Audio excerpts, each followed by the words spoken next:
Wrestling fans, it's time to rock. WWE legend Marty Jannetty of the Rockers returns for 3 big nights, Wednesday, September the 1st through Friday, September the 3rd. Marty will be taping historical Wrestling Insider episodes, live specials, Insider autograph signings, support wrestling superstars, pre-order autographed 8x10s now over at bostonwrestling.com. This September, get your sunglasses ready. It's time to party with Marty. Wrestling fans around the corner, around the world, I'm Dan Marty. And I'm John Cena Sr. Johnny, the fans just haven't asked for it, they have demanded it. This August, we're headed back to Tampa for Wrestle House 2. WrestleMania weekend, we brought you Sinister Minister James Mitchell, TJP, Demolition Smash, Al Snow, Dutch Mantel Zeb Coulter, JTG of Crime Time, and WWE Hall of Famer Gerald Briscoe for in-depth interviews and live interactive cyber autograph signings. And if you want our Wednesday Night Wrestling Insider Special Edition episodes to continue, we need your help to bring these superstars' careers and lives to life. Bringing you free content 7 days each week is an expensive proposition between appearance fees, air travel, renting the house, the equipment, and everything that goes in to a week of shooting. We can't do it without you. As we prepare to return to producing live in-ring events, help us bring you the superstars and legends of yesterday and tomorrow by visiting Indiegogo now and check out some of the great rewards. Wrestling fans, it's going to be a wild week in Tampa the first week in August. Get ready for Wrestle House 2.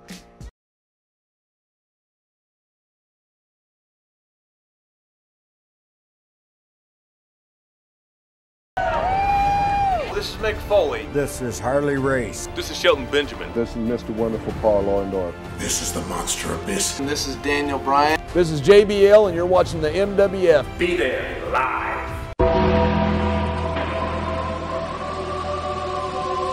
Wrestling fans around the corner, around the world, Monday Night Raw is a thing of the past, but welcome to a brand new installment of former WWF Tag Team Championship manager of Men on a Mission, the one, the only, the man that nearly blew the roof off of MSG at WrestleMania 10 in arenas around the country and around the globe. We're talking about the O, the S, the C, the A, the R, the Vice President of Boston Wrestling MWF, the sidekick of Dr. David Reese. We're talking about Oscar. What's up, man? How you doing, brother? Long time no speak. Well, technically 7 days, but it feels like it's been a while. It was a long week last week. It's the first of the month. Well, the second of the month, but you know what? Who's counting on the calendar? We love to follow Monday Night Raw. It's always an interesting program right now. Goldberg is back as they prepare to head into a pretty big endeavor at SummerSlam. Not going to be a full stadium show. They're not going to open up everything in Las Vegas for the event, but they're still planning on, well, right around 45,000 fans potentially to be there for the big event. Your thoughts as we're seeing a few guest appearances by Goldberg as he prepares for war with Bobby Lashley at SummerSlam? Yeah, but see, you know, I like it when it's when the fans have to guess the outcome. I mean, there's really no way that there's no way Goldberg can pull this off. And the reason why I say that is because unless he is prepared to sign at least a Lesnar type deal where he shows up at major TV and pay-per-view events to defend the title, that's the only way that Bobby Lashley can drop it to him. So, I mean, it'll put asses in seats. I mean, that's a good thing. But him losing is, to me, it seems like it has to be a foregone conclusion, unless something has happened that I don't know about, that I'm not aware of, that he has, decided that, he needs the money or the exposure or whatever. They reached some kind of lucrative situation where he's going to come back to defend the title at WrestleMania, or this, that, and the other. But other than that, I mean, I don't see how this is not, stacked up in Lashley's favor. I tell you, it's just kind of, I don't know. Goldberg, we know he's in for 2 matches every year, at least through the end of 2022. Like you said, though, anything can happen in WWE. They could choose to maybe try and work out more dates with him. But like we saw at Royal Rumble when he was pretty much decimated by Drew McIntyre in short order in that championship encounter, I think it's going to be Bobby going over 1, 2, 3. I think the big money match on the table is the one they're going to save, knock on wood, hopefully to try and pack 102,000 fans back into AT&T Stadium in Dallas in April. The match I've wanted to see forever, Brock Lesnar and Bobby Lashley for that championship. I think that's a big money match, and to throw that away to give Goldberg another short-term run, to me, would be foolish. Yeah, I mean, Lesnar has pretty much been running roughshod, even over top-tier talent, over the years. And I think that Bobby Lashley got the tools to where they can fashion a match to where it's more equally grounded and, it has some drama and substance to it. And if Lashley were to win, then it's believable. Well, the one thing I'll say about Goldberg is it may not be the Goldberg in 1998, but even at his age, I mean, no matter what the age, he's in phenomenal physical condition. He may not be as thick, but he's still got that badass look that, I wish the majority of the WWE roster had each and every week.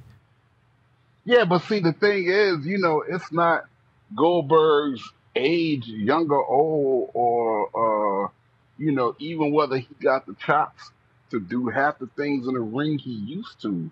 It's about sadly, the economics of it. It's about whether or not, like I said earlier, Goldberg can fulfill a contract to defend that title, because that title needs to be defended. Sure, absolutely. It don't need to go on somebody that's just going to show up when there's an amazing hefty payday.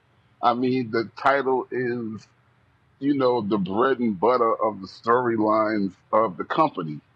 So that being said, it has to be on an individual that can show up every week or at least once a month, at the very least, to, put that situation in play.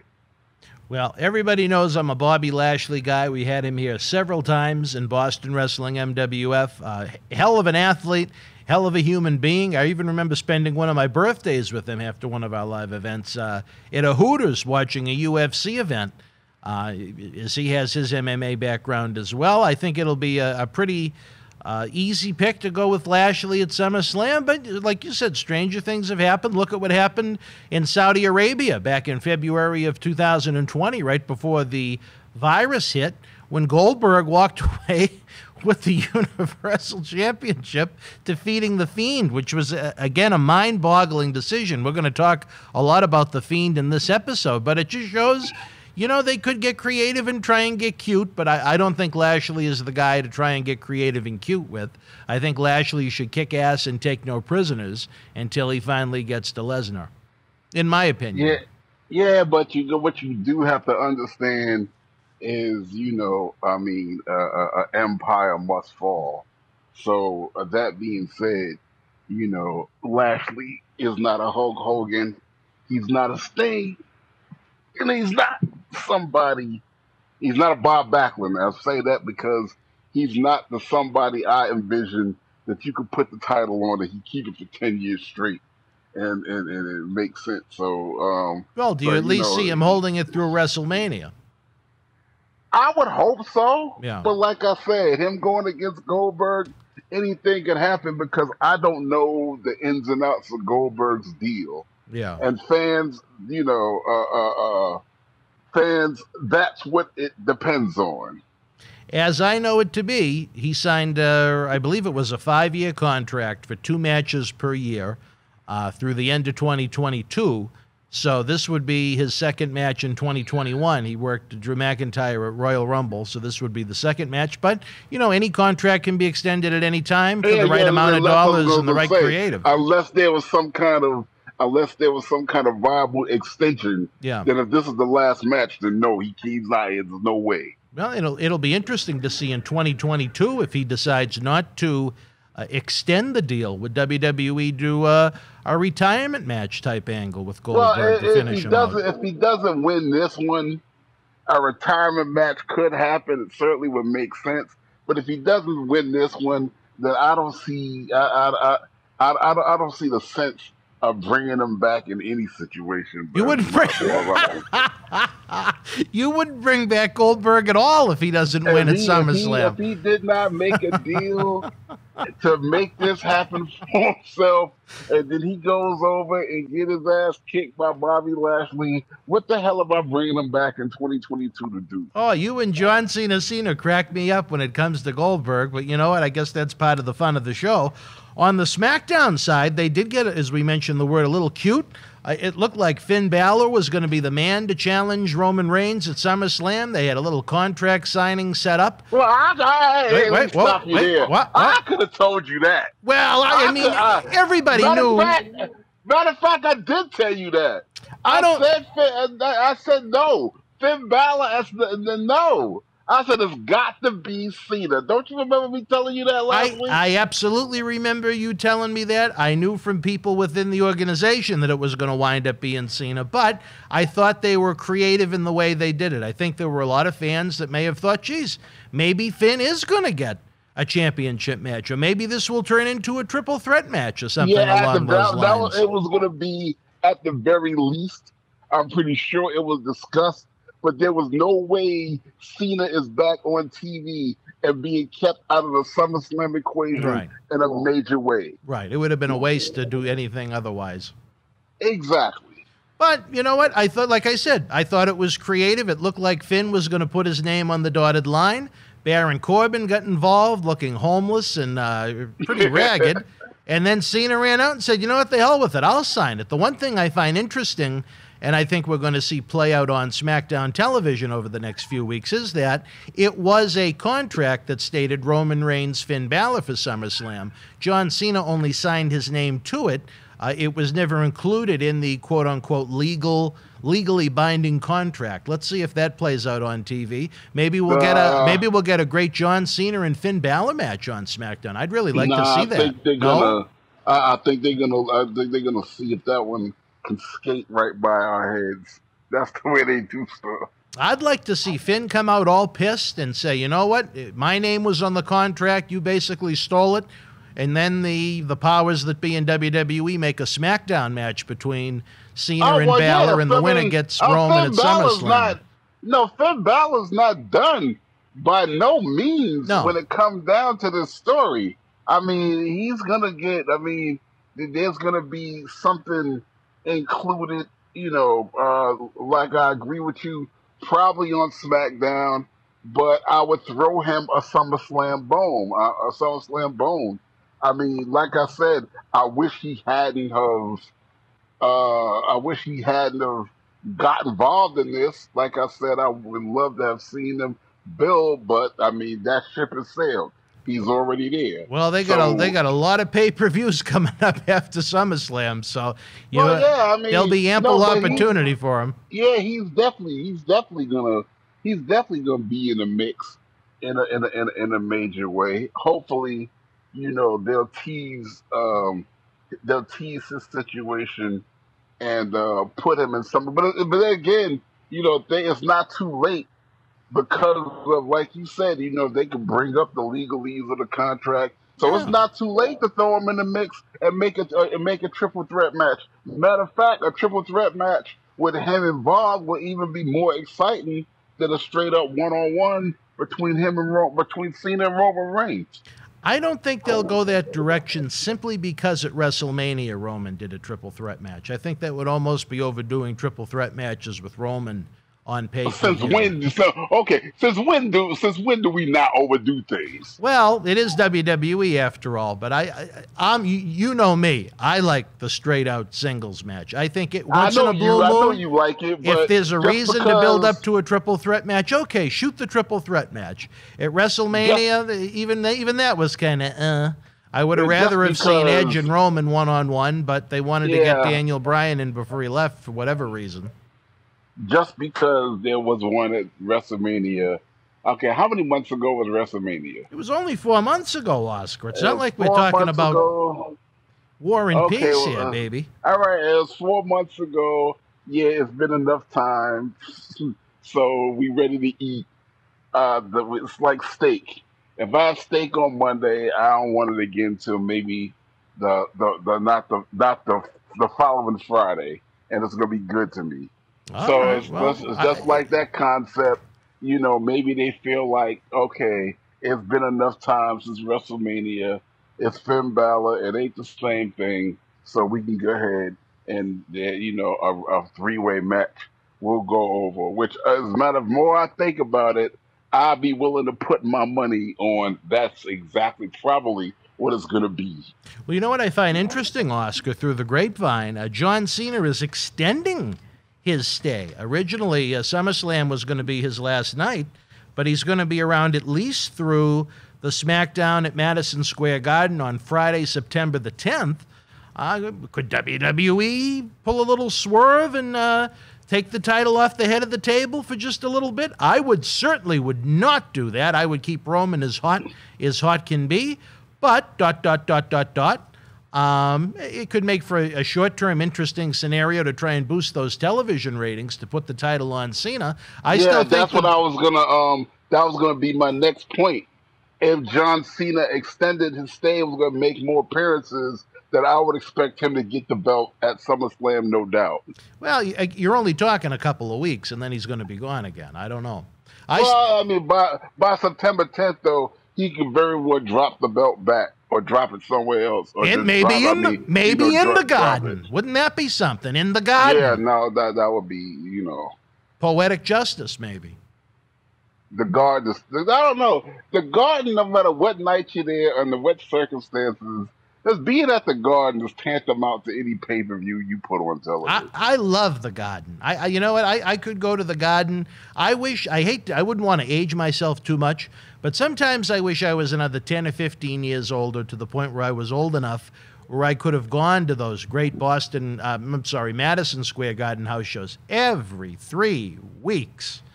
And you were around during that period of time. I think they ran every 3 weeks up until, was it 92, 93-ish? I mean, that would talk about just the venue when it comes to the history of that organization. It's a shame they had to stop running there for so many years. Oh, I remember the first time that I was at the Garden. I was so ecstatic because that was the place that I went to as a fan to go see wrestling. And then, oh my God, just to go through those doors with the fans outside, but I'm not a fan with a pen and paper. I'm actually a talent going in, signing the autographs then. I remember getting an autograph from Bob Backlund. I remember getting one from Mil Mascaras, and then to be Oscar, and I'm actually signing the autographs for the kids and going into the Madison Square Garden locker room, which was real small. The room we were in the first time, anyway, it was real small. I'm like, where are the couches and the champagne? Wasn't what you thought, huh? Yeah, the strawberries and the butlers and this is Madison Square Garden. Damn it! But short of that, no, wait a minute, no. I'll take that back. Later in the evening, in Vince's office and outside, there was there was a buffet, and now let me take that back. They started getting it together later on as night started to approach. There was a buffet. I remember the baked ziti because I remember Vince having a big spoon, and that man could eat. That's one thing about the baked ziti at MSG. I enjoyed the baked ziti, and I can't remember what else it was, but it was about 8 big cloches of food Well, and some real plates. You didn't have to worry about taking a draw that night. You ate well at the Garden. I got a draw too. Yeah, that's just because I ate. Oh, all right. Yeah. That's right. Those were during your pimping days when you were laying the pipe down, no matter where you were. I had to get a room so I could, to lay the pipe. Oscar's pieces. So all right. That was before you knew, David. I had to get a nice hotel. Well, Reese has spent a lot of time in New York City. Who knows how many of the pieces have had pieces of their own, so to speak, that David doesn't know about. Yeah, well, it could be a whole bag. It could be a whole bag of candy that he doesn't even know about yet. The poor guy. I feel guilty because I don't even think he picked up the pieces habit till he met me. Really, you think you turned David Reese into a pimp? Yeah, I think I influenced the situation. Really? Well, maybe he needed it. You know what, David Reese? I think it's safe to say he's past the halftime mark of life. We want him to enjoy himself. You know what I mean? He needed because he's an uptight. He's one of the most uptight individuals. God love him. But I love him. He's one of the most uptight individuals I ever met. Well, he's been a great president here in Boston Wrestling. It would be interesting to see if David Reese had Nick Khan's job in WWE, what would be of the Fiend Bray Wyatt right now? We discussed it last night on Wrestling Insider Stern but Fair, but the news broke that I would think other than Roman Reigns, maybe the most untouchable guy on the roster was beheaded and got the axe. The Fiend Bray Wyatt released from WWE. If for whatever reason you haven't heard the news yet, mind-blowing to me. I'm going to get your opinion first because you are the host with the most on this show, and then I'll share my thoughts. There are things that happen that I can't believe. I mean, I can see his brother Bo Dallas going. I mean, what did he do? Nothing. But the Fiend was like an iconic character coming into his own, and he headlined most of the pay-per-views. Said or not said, to be fair to the other people, he put on some of the best matches that there was. Those every character he had, from him in the rocking chair to him being the Fiend, was very engaging and entertaining. And he hasn't been on TV in a long time. I thought they would bring him back or repackage him again, and definitely bring him back because I mean he was a top tier talent, cutting promos and his in ring work. So yeah, I'm real shocked. My guess is his contract was up and he wanted to go. I don't think I don't see them, and I am inclined to believe that they did everything they can to make him stay. I don't incline it was on their side of it that they kicked him out. I couldn't see it. It doesn't make philosophical sense, and it certainly doesn't make business sense. Good business sense. Well, we've seen a lot of awkward business moves made. One that I really hadn't thought about was maybe the contract was coming due within a few months, and they said, you know what, at the rate we're paying him right now, maybe it's not worth it. He has, other than that one match he had at WrestleMania 37, he hasn't done anything since December when Randy Orton lit him on fire with the TLC pay-per-view. Even before that, before the Fiend Bray Wyatt character was developed, they kind of iced him for quite a while. They decimated that character when he was the Bray Wyatt in the rocking chair, when they aligned him with a broken Matt Hardy, who just should be deleted from WWE history. That gimmick was so bad. But, he's had a lot of off time. I'm sure he was paid handsomely with his downside guarantee during all of that downtime. But at the same time, the number one merchandise mover last year, one of the few characters and superstars that was truly over on the roster. Again, I say other than Roman Reigns, I would have thought maybe the most untouchable guy on the roster just due to his age and how over he was. Really blown away by that. I think as a WWE stockholder, I think it's a bad move. As someone that works in wrestling, I think it's a bad move. And as someone that just generally enjoys pro wrestling, I think it's a bad move.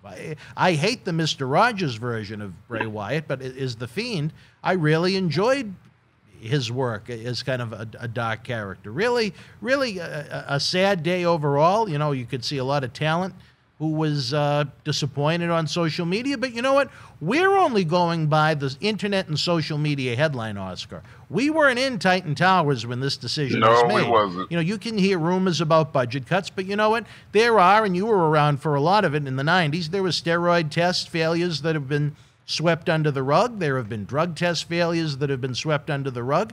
I am not trying to insinuate at all that Bray Wyatt did anything like that, but things like that have happened in the history of the organization. Let me tell you 2 words that I do not buy when it comes down to this company, and I'm going to tell you why. The word budget and cuts.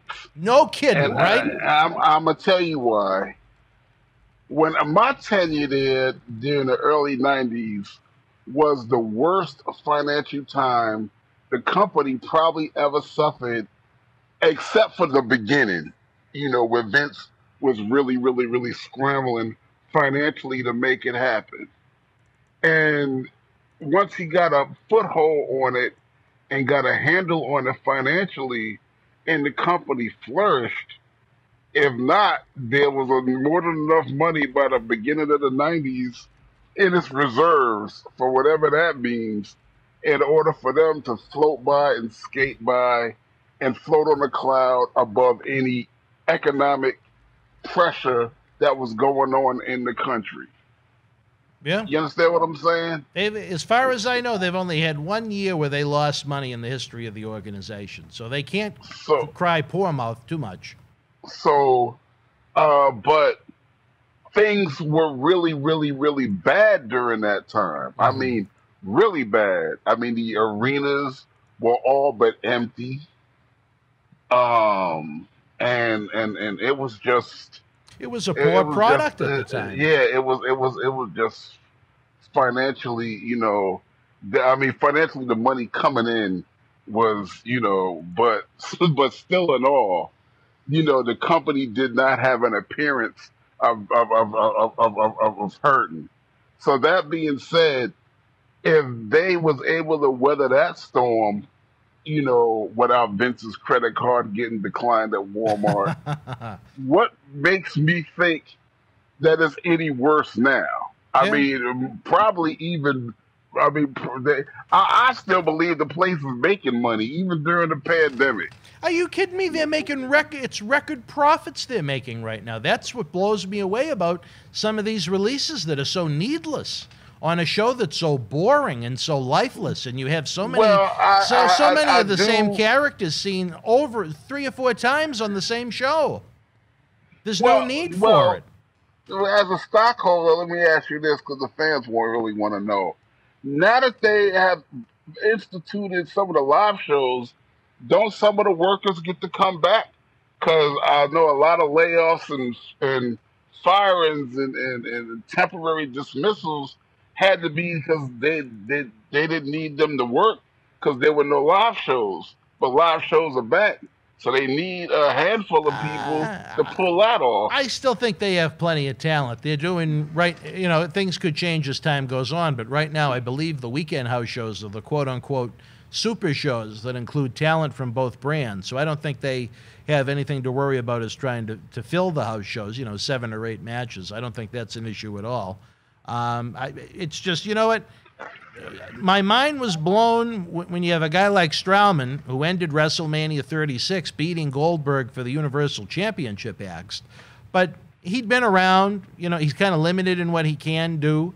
But again, The Fiend, Bray Wyatt, one of the top merchandise movers in the company. What more does that need to tell you as far as how over he is? The people loved The Fiend, even if he was a villain. You're flushing a great talent, a great performer down the toilet. Now, I know, you know, I mentioned the hypothetical testings and whatnot that may have gone on. I was told WrestleMania weekend that he had been suffering a pretty deep depression. I know we talked a lot about that on last week's show.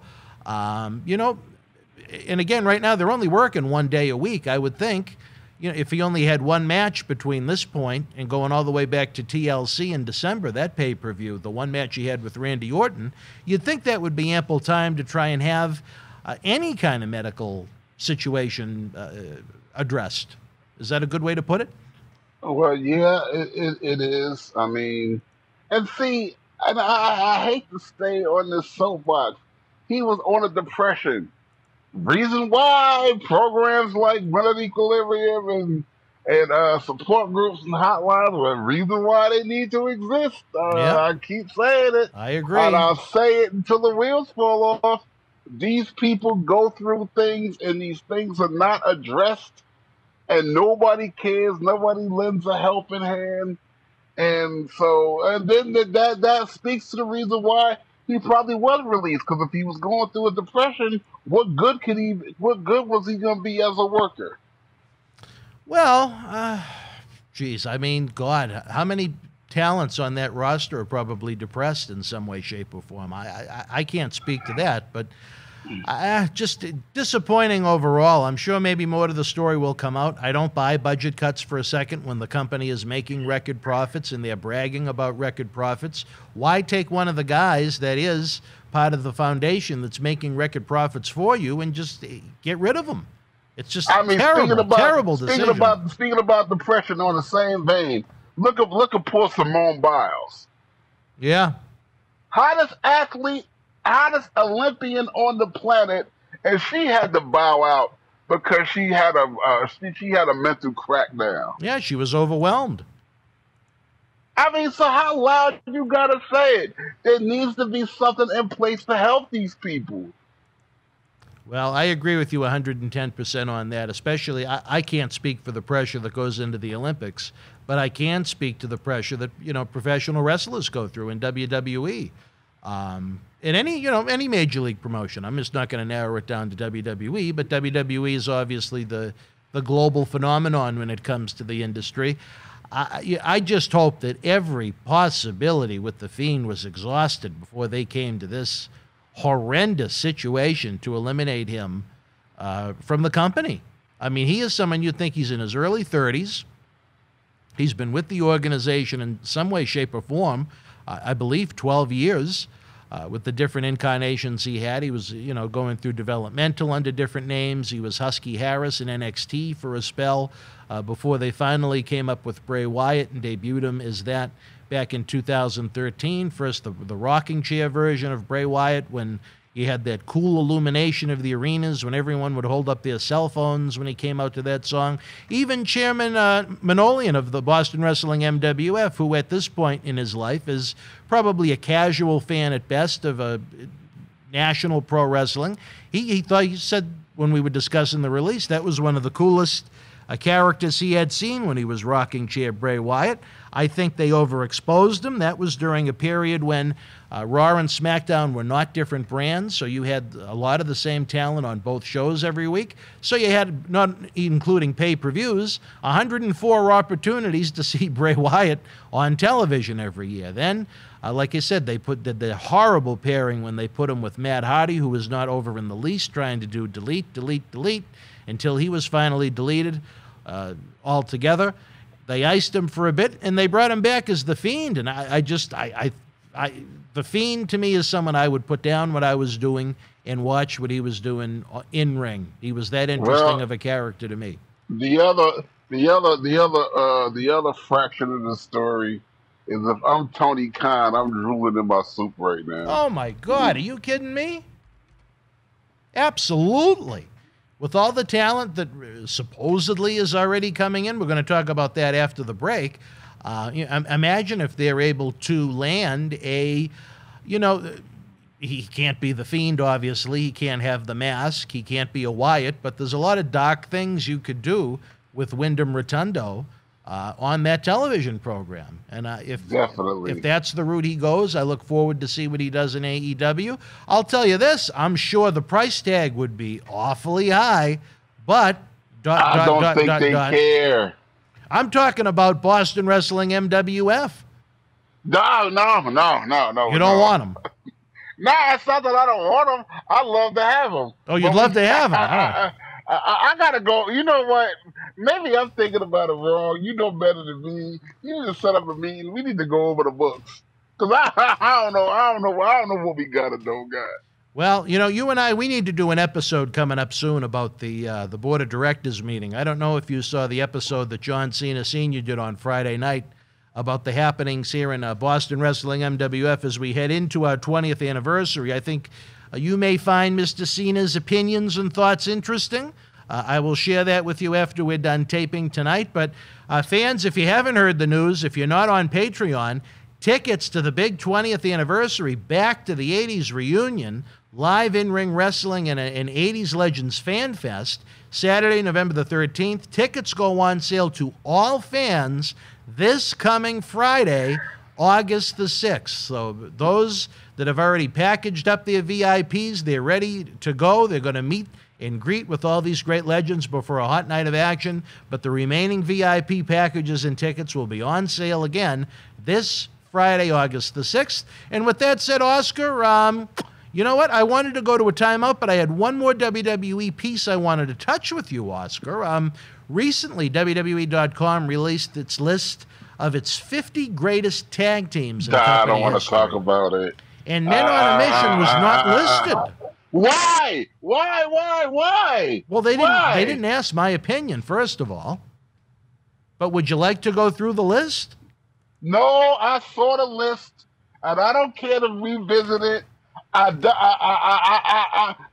There's something going on that I don't know nothing about.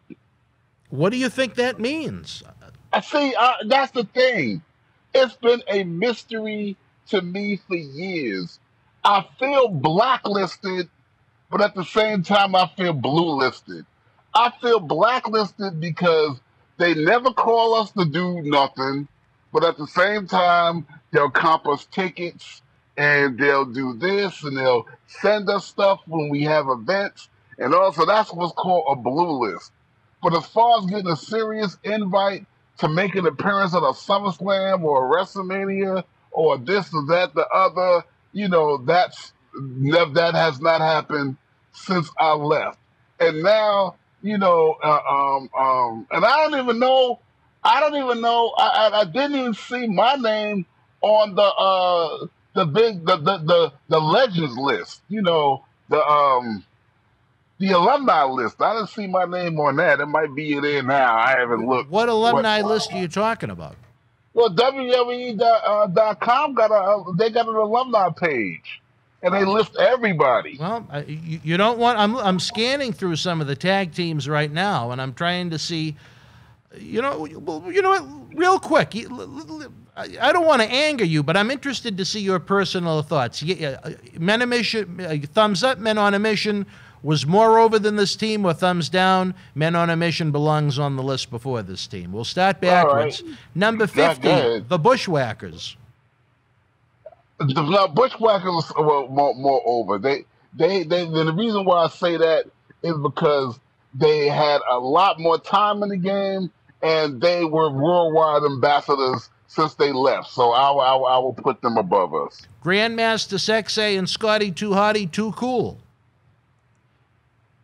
Simply because Grandmaster Sexay's father was Jerry Lawler. That's the only reason why I will put him in an above category. And I think they were around during a hotter period, too.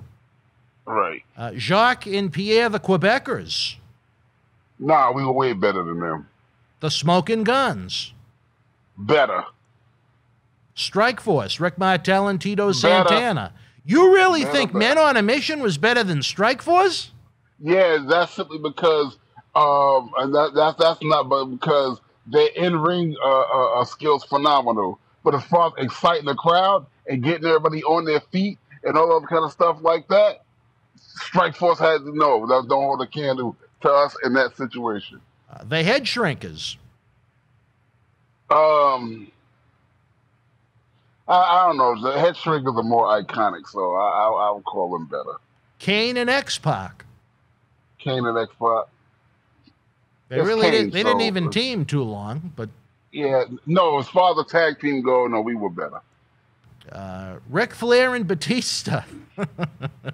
Ric Flair, Batista. That was Ric Flair and Batista, so better. Well, it was again a very short run. Joey it was Ric Flair though. Joey Mercury and John Morris and Eminem. Just go next. I ain't even answer that. Really, you're disgusted with Eminem. Yeah, that's I'm not. Yeah. Brian Knobbs and Jerry Saggs, the Nasty Boys. Oh well, nah, the Nasty Boys are one of the most iconic teams ever. So yeah, better. Again, not a long run here, but Randy Orton and Edge. It's Randy Orton and Edge, so better. Yeah. Paul London and Brian Kendrick. Okay, next. A team that's never competed in WWE, Johnny Gargano and Tommaso Ciampa. Okay, see, now stop. Stop. How in the hell is that team on the top 50 list? And Men on a Mission is no matter of fact, go to break and we're going to kill this line of the interview right now because I feel myself really getting pissed. All right, wrestling fans, right now we're going to take a brief timeout. You may not see The Fiend on WWE programming anymore, but that doesn't mean you can't add some great Fiend collectibles to your collection in our eBay store. Check it out. Wrestling fans around the corner, around the world, I'm Dan Marty. And I'm Mr. USA WWE Hall of Famer Tony Atlas. The road to WrestleMania has begun. Wrestling fans are looking to add to their man caves. You got to see what we have in the eBay store. Check it out. Here's your chance to own a piece of history from the 2020 WWE Draft. On the second night, October the 12th, The Fiend, Bray Wyatt, and Alexa Bliss unleashed hell on Andrade and Zelina Vega. This limited edition 11x14 collector's poster is number 26 of only 50 made, personally signed by both The Fiend and Alexa Bliss, direct from friends at WWE. Comes with certificate of authenticity hologram on the poster itself, suitable for framing. You'll also receive a bonus autographed mystery photo and an on-air shout-out as our thanks to you. Get this ultra-rare autographed Fiend and Alexa Bliss poster now. The World Wrestling Federation was sold out at Madison Square Garden in New York, New York, Monday, August the 2nd, 1982. In the opening contest, women's champion, the fabulous Moolah and Leilani Kai, beat Vivian St. John and Peggy Lee. Johnny Rodz battled Pete Sanchez to a double disqualification. Tony Gurria drew Steve Travis. Salvatore Bellomo with the win over Jose Estrada. S.D. Jones defeated Swede Hansen. Polish Power Ivan Putski replacing Tony Atlas, victorious over WWF Tag Team Champion Mr. Saito. Then, Putski beat WWF Tag Team Champion Mr. Fuji via disqualification. Chief J and Jules Strongbow with the win over the Masked Demons. Superfly Jimmy Snuka defeated WWF Intercontinental Champion Pedro Morales via countout. In a Texas death match, Andre the Giant victorious over Blackjack Mulligan. And in the main event, the WWF World Champion Bob Backlund retained the title over Cowboy Bob Orton. If you were at MSG Live, share your memories in the comment section below. Use the links in the description box to keep Wrestling Legends working in our eBay store and on our world-renowned Patreon streaming service so we can bring you more interactive superstar shoot interviews to relive the good old days of professional wrestling. Check it out. Boston Wrestling Sports in the MWF explodes into a new year with professional wrestling content galore and need you to join our family. Every Tuesday night at 10 p.m. after our Monday Night Raw review, it's Wrestling Insiders at your house with WWE Hall of Famer Mr. USA Tony Atlas. Wednesday nights at 10 p.m. after NXT and AEW, join rotating legends on Wrestling Insiders Special Edition.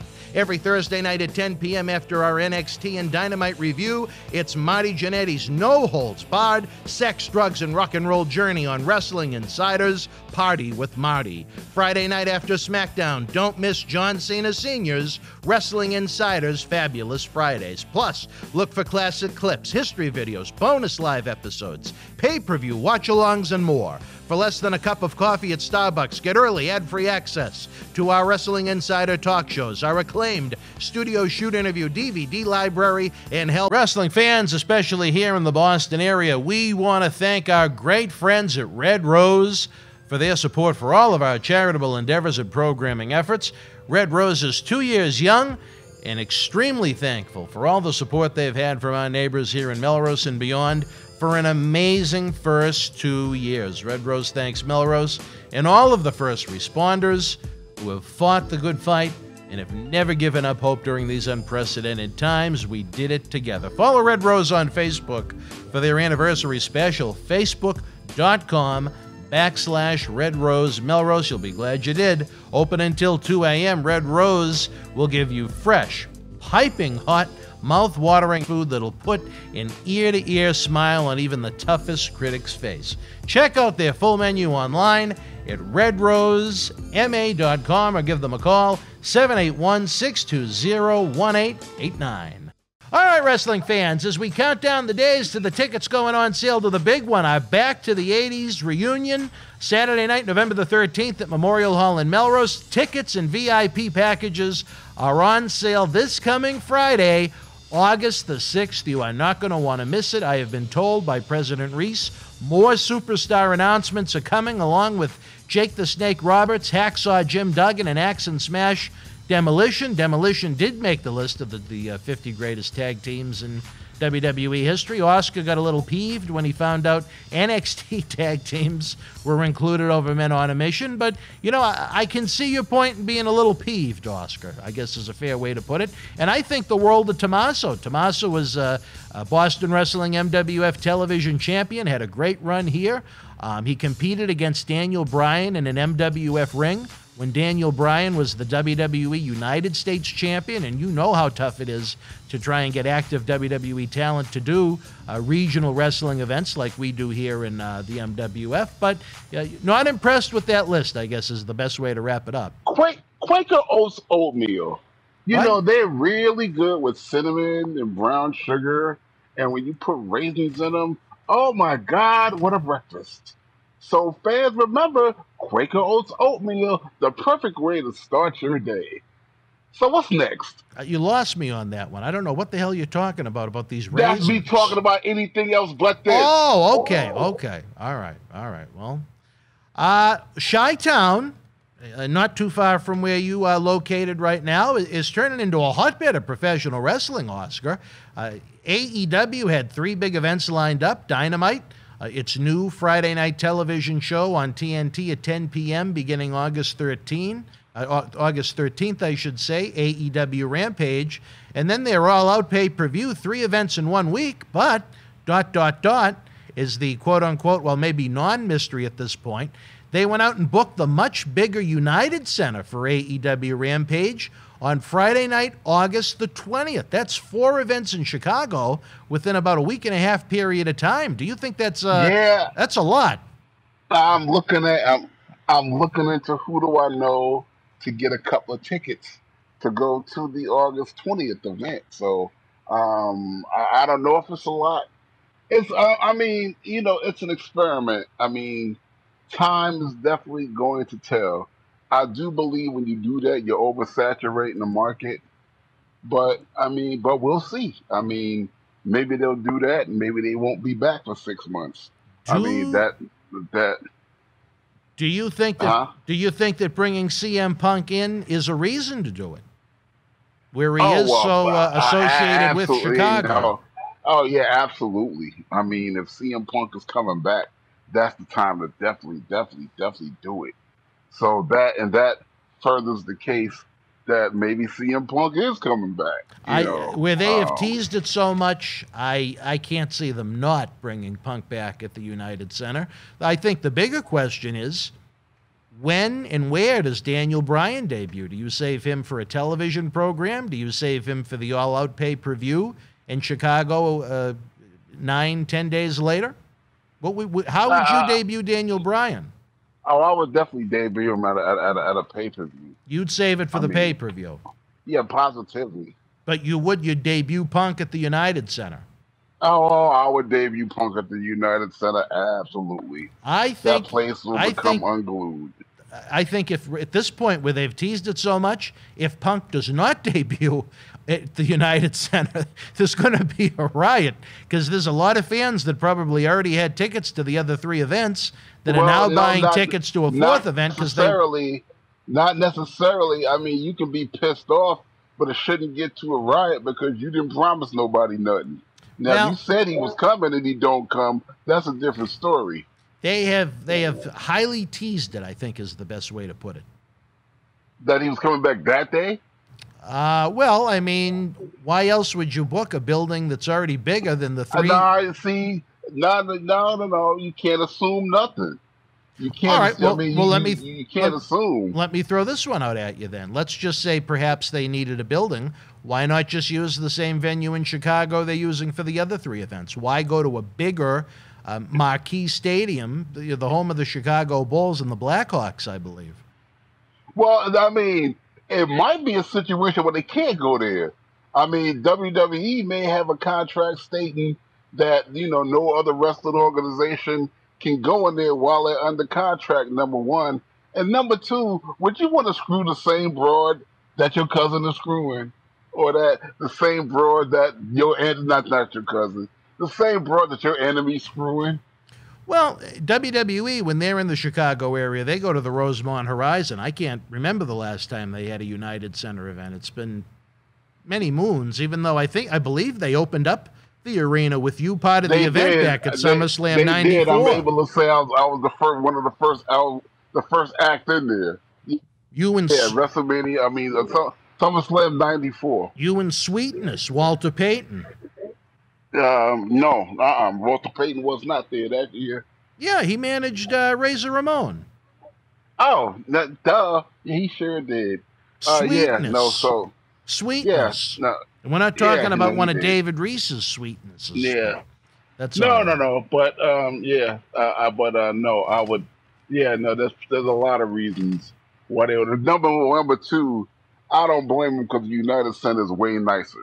Oh, sure. But again, same point. Why wouldn't you just run the United Center for all of the events? They have to have something big planned to run the United Center on a Friday night at 10 p.m. on TNT. I think what a way to kick off their big pay-per-view week to have Punk debut on the 20th. Maybe as the show is going off the air, Punk comes out. Maybe he doesn't even speak. Maybe he doesn't even have a physical altercation. It sets up a big mystery. What's going to happen on Dynamite, Rampage, and it All Out the next week in Chi-Town? I don't know. That's how I'd book it, but that's just me. I like mystery and intrigue. That's the reason why they're on the path of success. They got both of us right now wondering. It's not like we know what's going to happen or it's predictable. We're going, I'm wondering what's going to happen. I can't wait to see it. I mean, that's some of the best entertainment for a buck you can get. Isn't it nice to see a professional wrestling company on the upswing in 2021? As opposed to everything going on in WWE, which is boredom galore? I think it's fantastic. No, yeah. I believe the best days of wrestling is when there was competition. That's when wrestling was at its best. Not one company just, dominating everything and swallowing everything and getting all the money, and you didn't have no choices. You didn't know no choice. If you wanted wrestling, you had to look at this. Yeah. So now you got. Even with WWE's 3 brands, they all still feel like WWE shows. Right, they all still feel it. They all still belong to WWE. Now you got something totally different that's willing to take chances, willing to invest money, willing to take financial risks, and willing to sign top-tier talent. And you got, people who can wrestle. I even find the women's division over there a breath of fresh air because, those girls can go. They have a couple that are very good. But you know what I find amazing, Oscar? If you go back to our last live event before coronavirus, look at how many talents from that event are now on the AEW roster. It's amazing. Yeah. Vicky Guerrero, Mark Henry, Matt Sydal, Evan Bourne, Brian Pillman Jr., Trey Lamar recently debuted on one of their AEW Dark Internet programs, so it just shows that, you know, we have a pretty good roster here in Boston Wrestling MWF that you're going to see on November 13th, but with so many companies out trying to sign hot young talent, who knows how long it's going to be for? I mean, even Christian Casanova, who was part of the Uprising faction, he's gone on to NXT as Carmelo Hayes and is in their top prospect tournament right now, lighting NXT on fire. It's great. Well, I mean, it just goes to show you guys know what you're doing when it comes down to the training and marketing of talent. And they go on to do big and better things, make money, provide for their families, you know, all off springboarding Boston wrestling. So I'm proud of all the children. Thank God we got a VP like you, brother. Well, I do what I can. I do what I can. Before we go, I wanted to run one more AEW tidbit by you, Oscar. The, I don't know if I'd call it must-see TV, but one you couldn't take your eyes off of if you watched it. The Chris Jericho-Nick Gage death match on AEW Dynamite last week. Did you get a chance to see the gore on TNT? I didn't catch it, but my intent is to go and watch it. And I'll give you my feedback on it next week. You know, I've been so busy with other stuff that I missed it, but I am going to see it and we will talk about it. Because I've heard things. I look forward to your opinion. I know, hopefully, your reaction will be better than Domino's Pizza, who wasn't happy with the pizza cutter being used on a program that they sponsored as the Chris Jericho and Nick Gage sliced and diced each other. But we'll save your thoughts on that for next week. Oscar, any other news and thoughts before we wrap up this week's post-Monday Night Raw program?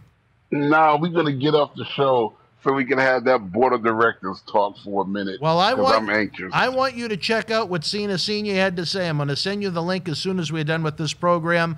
Again, folks, a lot of things happening. Patreon.com/Boston Wrestling. We need as many of you to join the family as possible so we can keep the lights on, keep these live events coming, keep these studio shoots coming, keep these great charitable endeavors we do coming. We need your help. We love our fans. You're all friends to us, but when you join the Patreon for just a couple of bucks a month, you become a family member. And as I noted earlier, in regards to the Fiend, Bray Wyatt, that eBay store is open 24/7, baby. Merchandise galore with superstars of every era. You can find the link to that in the description box below. Hopefully, after the situation with Glantz now has been somewhat resolved, we'll be headed... Hey, wait a minute. Yeah. Don't slide by that like you didn't even say it. What happened with that? Well, he wound up communicating with someone at the studio while he continued to ignore hundreds of texts and phone calls from me. We were supposed to be in Tampa right now as we speak, recording episodes with some wrestling greats for our Wrestling Insider talk shows, but Glantz went missing with equipment, and Glantz is actually in Florida. So I don't know what to think. I have no idea. We had ideas for Las Vegas for the CAC. I don't know what that means. A lot of money went to waste, which is not funny by any stretch of the imagination. I wish Glantz could communicate, Oscar. I wish he could communicate. Okay, well. You're still chuckling. All right. Well, I'm glad you find it so amusing. And then again, fans, don't forget, join Hacksaw Jim Duggan, Jake the Snake Roberts, Axe and Smash Demolition, and a plethora more of 80s icons from the World Wrestling Federation as we go back to the 80s for WrestleFest as we celebrate our 20th anniversary, Saturday night, November the 13th, just 2 blocks away from this fine studio at Memorial Hall in Melrose, Massachusetts. For my Monday night partner in crime, the former WWF Tag Team Championship Manager Oscar, this has been Wrestling Insider's Monday Night Mission. Good night from Boston. Thank you for joining us. Please give the video a big thumbs up, leave us a comment, and subscribe to the channel to enjoy more great content. Don't forget, you can help keep wrestling legends working. Check out our eBay store and join the Boston Wrestling family at patreon.com/Boston Wrestling so we can produce more in-depth shoot interviews.